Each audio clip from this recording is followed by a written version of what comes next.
성경 말씀을 봉독합니다. 에스겔서 40장 1절에서 4절까지입니다. 우리가 사로잡힌 지 25년이요 성이 함락된 후 14년 정월 11일 곧 그날에 여호와의 권능이 내게 임하여 나를 데리고 이스라엘 땅으로 가시되 하나님의 이상 중에 나를 데리고 그 땅에 이르러 나를 극히 높은 산 위에 내려놓으시는데 거기서 나무로 향하여 성읍 형상 같은 것이 있더라. 나를 데리시고 거기에 이르시니 모양이 놋같이 빛난 사람 하나가 손에 삼줄과 청량하는 장대를 가지고 문에 서서 있더니 그 사람이 내게 이르시되 인자야 내가 내게 보이는 그것을 눈으로 보고 귀로 들으며 내 마음으로 생각할지어다. 내가 이것을 내게 보이려고 이리로 데리고 왔나니 너는 본 것을 다 이스라엘 족속에게 구할지어다 하더라. 네, 에스겔서가 그다지 어렵지 않게 여기까지는 왔는데 이 부분은 좀 난해하고 또 어렵고 혼란스러운 그런 면이 있습니다. 그래서 이 에스겔서 40장부터 48장까지는 사실은 난제라고 보통 제쳐놓고 잘 해석을 하지 않는 부분인데 그래도 이제 내용 파악을 해봐야 되니까 말씀드릴 수 있는 데까지 한번 설명을 해보겠습니다. 여기 보면 41장 1절에 보면은 그게 성소가 나오고 또 4절에 보면요 지성소도 나옵니다. 성전, 성소, 지성소 이것은 이제 구약 시대에 그 이스라엘 사람들 유대인들이 예배드리던 제사하던 그런 성전, 성소, 지성소가 나오고요. 이제 또 그 다음에 그 43장에 보면은 번제를 명하거나 피를 뿌리는 동물을 잡아서 그 피를 뿌리는 제사도 지시하고 있죠. 그 다음에 이제 제사장은 43장 19절에 사독 계열, 그 다윗 시대부터 사독 계열이 제사장직을 맡아가지고 예수님 오실 때까지 사독의 파가 이어왔지 않습니까?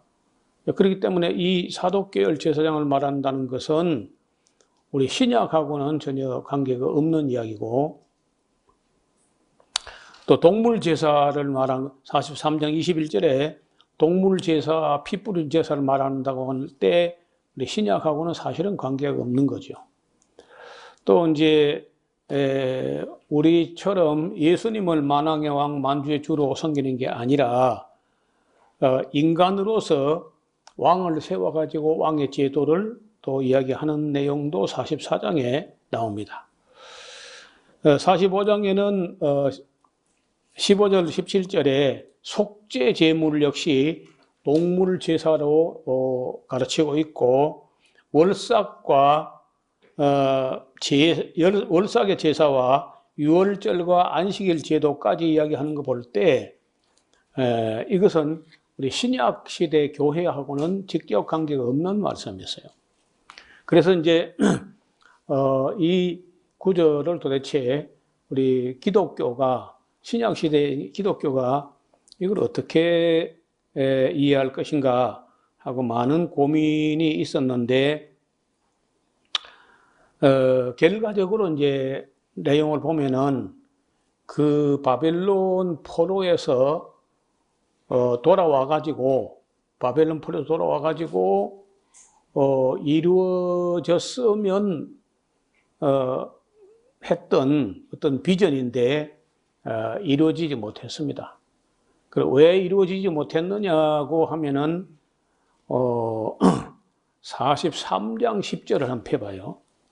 43장 10절, 11절 보면은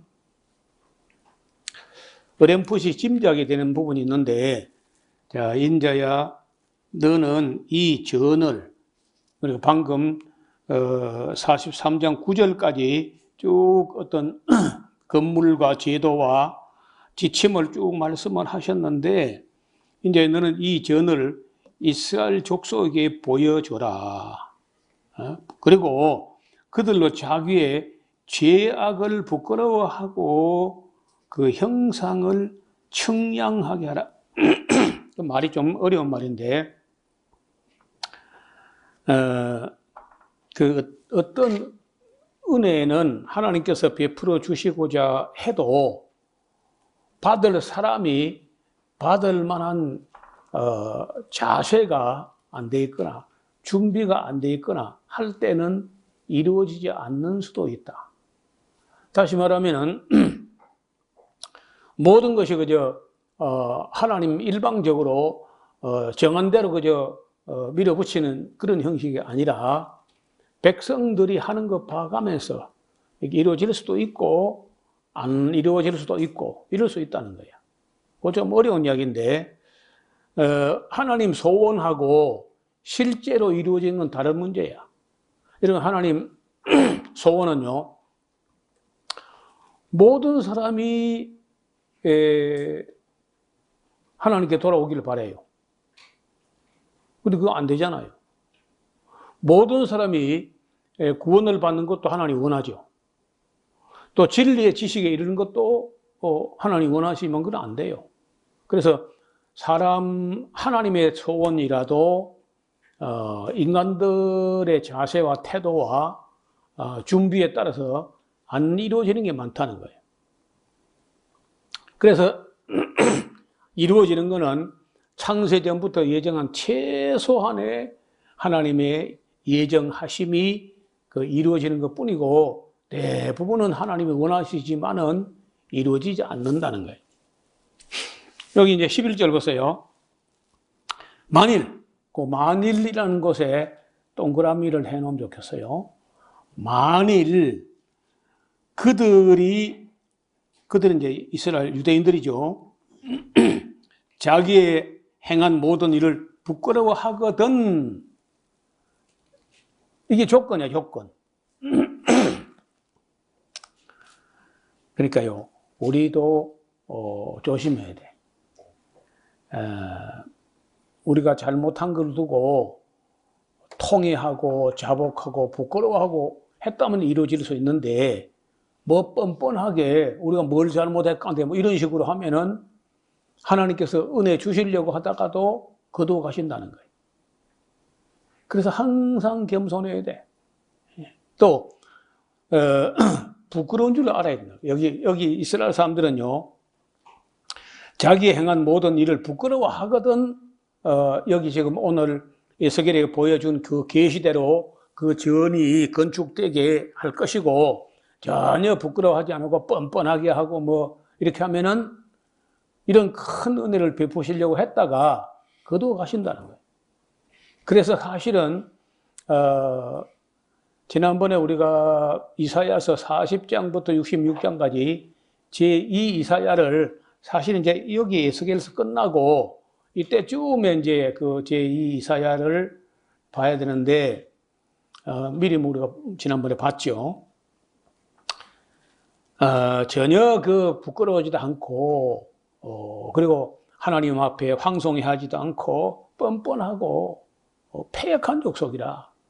그래서 하나님께서는 가능하면 많은 은혜를 베풀어 주시려고 하나 받을 사람들의 자세가 대먹지 않아 가지고 그 은혜를 받지 못하는 그런 경우가 있다는 거예요. 그래서 만일 하면서 시작한 일, 가정된 가정법이란 거죠. 만일 그들이 자기 행한 모든 일을 부끄러워하거든 너는 이전의 제도와 식양과 그 출입하는 곳과 그 모든 형상을 보여주고 또 그 모든 규례와 그 모든 법도와 그 모든 윤리를 알게 하고 그 목전에 그것을 써서 그들로 그 모든 법도와 그 모든 규례를 지켜 행하게 하라. 이렇게 된 걸 보면은 여기에 그 키가 들어있는 건데 만일에 해당되는 그 조건이 충족이 되지 않아서 이루어질 듯 했다가 이루어지지 못한 그런 큰 비전이었는데 결국 무산되고 말았다는 거예요. 그리고 이제 여기 보면은 성전 문지방에서 뭐 물이 흘러나와서 동편으로 흘러갔다 하는 것도 그 의미가 없어져 버려. 안 이루어진 거야. 또 이 물이 아라바 광야로 향하여 사해로 흘러 들어갔다 뭐 그런 것도 보고 했는데 아쉽게도 안 이루어진 겁니다. 또 그 땅을 그 토지를 분배하는데 지파별로 토지를 분배하라고 지시하고 있어요. 자, 지금 그 바벨론에서 돌아간다 해봐야 지파별로 돌아가지도 않아요. 뭐 유대인들 유대 지파하고 베냐민 지파 그리고 다른 레위 지파하고 다른 지파 사람들은 뭐 몇 사람이 들어왔는지 몰라도 거의 얼마 안 돌아왔거든요. 그러니까 뭐 그것도 안 이루어진 것이고 또 성벽이 이제 대체로 네모 반듯하게 그 정방형 비슷하게 그래 성이 이루어지는데 한 면에 문이 3개씩이야. 성문이 12문을 설치하게 하는데 북쪽에는 루벤문, 유다문, 레위문, 동편에는 요셉문, 베냐민문, 단문, 남편에는 시몬문, 이사갈문, 스불론문, 그리고 이제 서쪽에는 간문, 아셀문, 납달리문. 이때는 요셉 지파를 므낫세, 에브라임 나누지 않고 그냥 요셉문이라고 그래 합니다. 그리고 이제 만약에 그것이 다 이루어졌을 때 그 이후로는 그 성의 이름을 여호와 삼마라, 여호와께서 거기 계신다, 하나님이 함께 하시는 성이 될 것이다, 이렇게 이제 했는데 뭐 아쉽게도 그거는 이루어지지 않았고 앞으로도 이거는 이루어질 일은 없을 겁니다. 왜냐하면은 만약에 천년왕국 때라고 한다면은 천년왕국 때 뭐 동물 제사를 지내고 이렇게 안 할 거거든요. 그래서 이제 결국은 말씀드린 대로 이루어질 뻔했다가 조건이 충족되지 않아서 무산되고 말아버린 사라진 꿈에 불과하다, 이렇게 해석할 수밖에 없습니다. 앞으로도 이루어질 수 없는 환상으로 보는 거예요. 그래서 이게 꽤 우리가 긴 분량인데 너무 간단하게 이렇게 정리를 하고 끝이 났습니다. 따라서 우리가 이제 전에 뭐 무슨 얘기를 했냐면은 부흥 강사들이 와가지고 여기 47장에 있는 그 문지방 밑에서 물이 나와가지고 동으로 흐르는데 가서 뭐 다시 1천척을 재어 보니까 뭐 무릎에 오르고 허리에 오르고 막 헤엄칠 만한 물이다 해가지고 그걸 부흥 강사들이 뭐라고 이제 떠들어 올렸냐면 이번 집회에 막 물이 너무 넘쳐가지고 막 헤엄칠 물만큼 그렇게 은혜가 넘칠 거다, 막 그런 식으로 손 엉터리거든요, 그게. 요즘 뭐 그런 말을 하는 사람이 없는데 옛날에는 뭐 예사로 그런 소리 하고, 그리고 도대체가 무슨 그런 망령된 소리를 많이 했는지 끔찍한 일인 거야. 세월이 흐르면서 다행히 이제 그런 뭐 부흥회 같은 게 다 사라졌으니까 다행이긴 한데 엉터리를 많이 가르쳤어, 엉터리를. 그래서 우리가 성경을 볼 때 그 전체로 보지 못하고 40장부터 41장, 42장 이렇게 봐도 어렵거든. 근데 43장 10절, 11절 보면은 만일 하면서 그 이루어질 수 있는 조건을 제시하는데 그 조건이 만일에 해당한 조건이 전혀 충족되지 않았고 따라서 이루어지지도 못한 좀 아쉬운 비전이었다. 이렇게 해석을 합니다. 그래서 아마 에스겔서에서 이렇게 큰 덩어리 40장부터 48장이면요 9장이나 되는 이 큰 분량이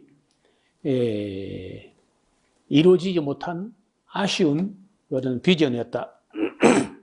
이렇게 볼 때 바벨론에서 70년 동안 훈련을 받고 했지만은 그들은 그렇게 많이 깨달은 것도 아니고 또 자세가 뭐 어떤 겸허하게 된 것도 아니고 겨우 해서 그저 스룹바벨과 함께 돌아온 몇몇 사람들하고 또 그 뒤에 에스라 같은 또 몇 사람 정도 그러니까 전체적으로 바벨론 포로 잡혀간 사람들이 각성하고 깨닫고 한 게 아니라는 거예요. 뭐 얼마 전에 한번 제가 바벨론의 포로가 잡혀서 돌아오지 않은 사람들이 많았다는 말씀을 드리면서 중국의 홍콩하고 샹하이에 와서 크게 그 부자가 됐던 데이비드 사순 가문 이야기를 언뜻 언급한 적이 있습니다.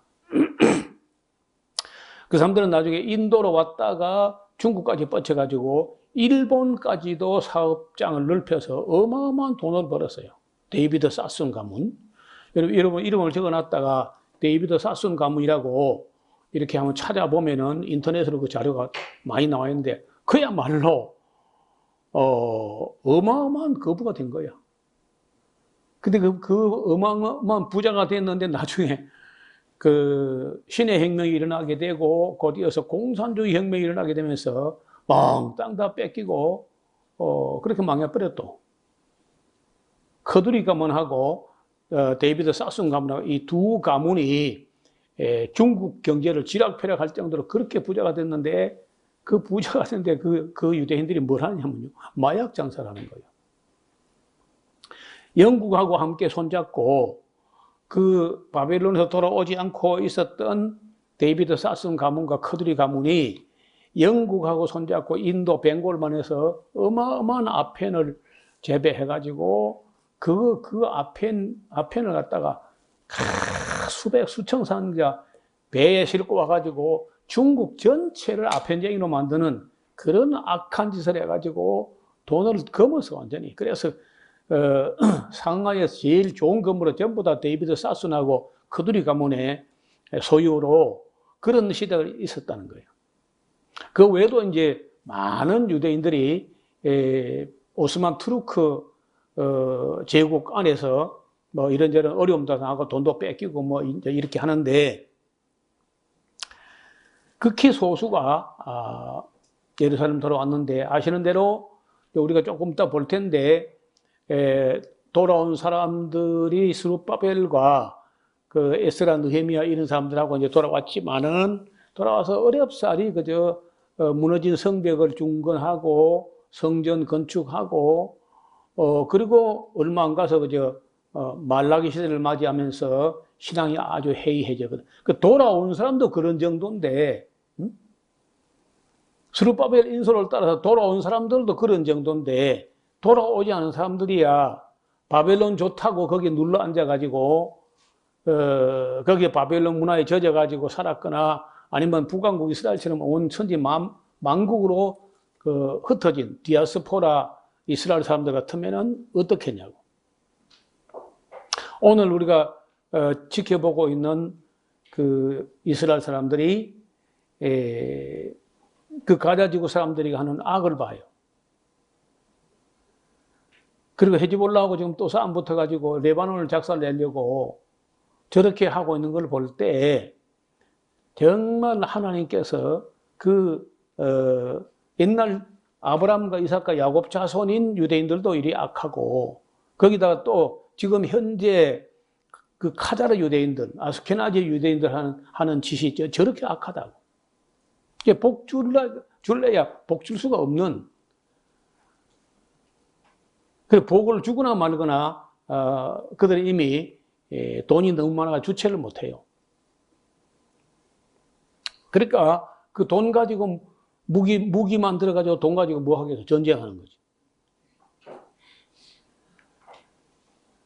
자, 그렇게 지금 유대인들도 악한 사람들이고 옛날 유대인들도 개인적으로는 괜찮은 사람들 들어 있었지만 전체적으로 볼 때 악하다는 거예요. 성경 전체에 봐 얼마나 악한지. 그래서 가끔 개인적으로 좋은 사람들도 있습니다. 그러나 그건 극히 소수고 대체로 나쁜 사람들이.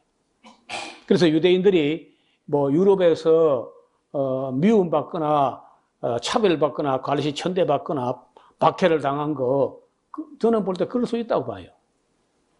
또 한편은 그 유대인을 박해한 사람들은 좋은 사람들이냐? 그 별로 좋은 사람들 아니야. 유대인들에게 돈을 빌려가지고 돈을 안 갚으려고 이제 핍박을 하는 거거든요.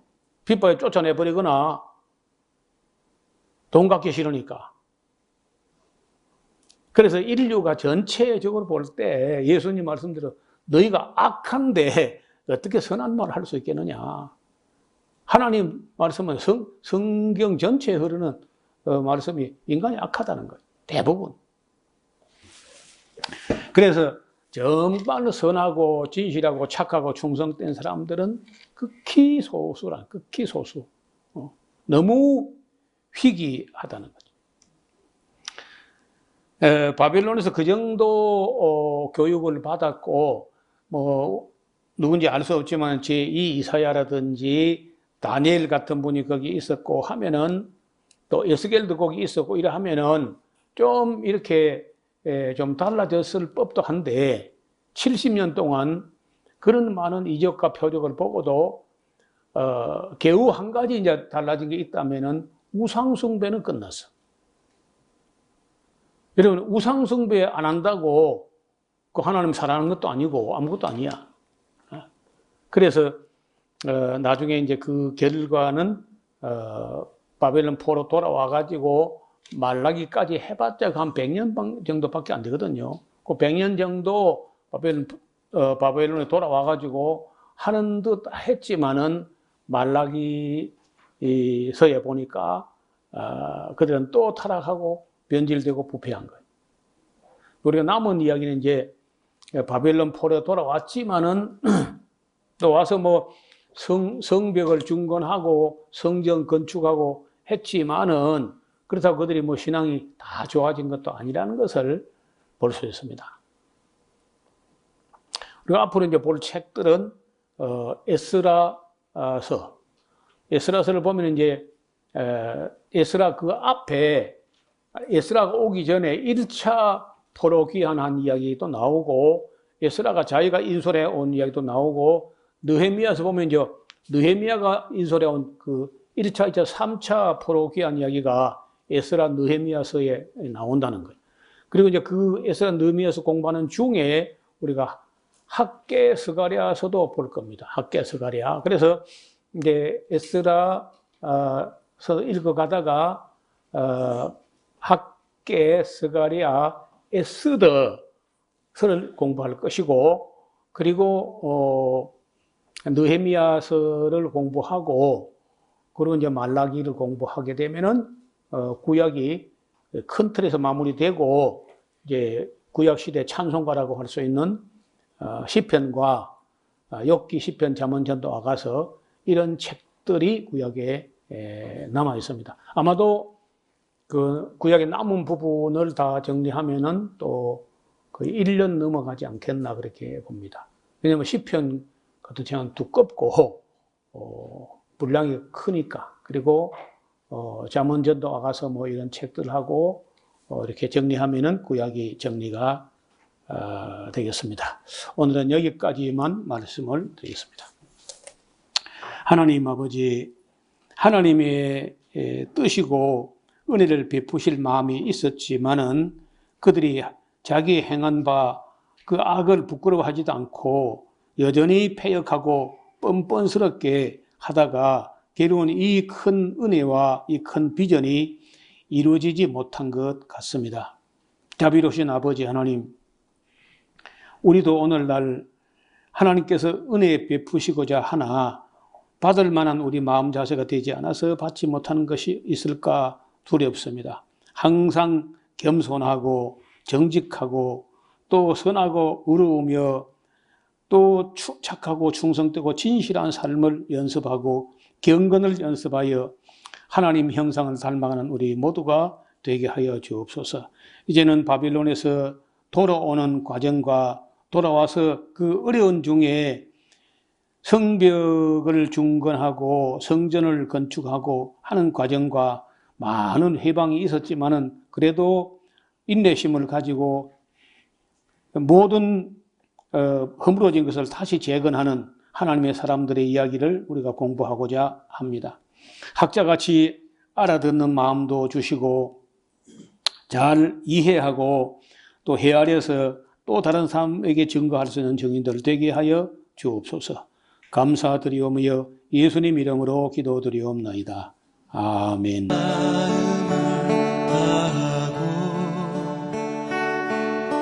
성품을 다하고 힘을 다하여서 여호와를 사랑하라. 내게 준 계명을 마음에 새기고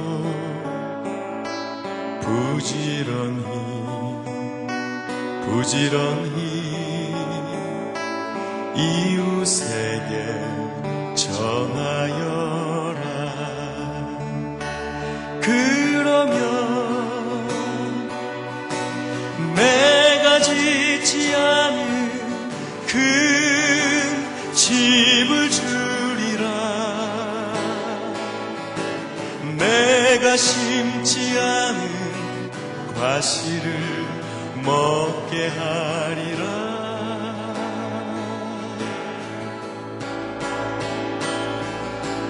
그러나 한 가지 잊지는 말아라. 죄인된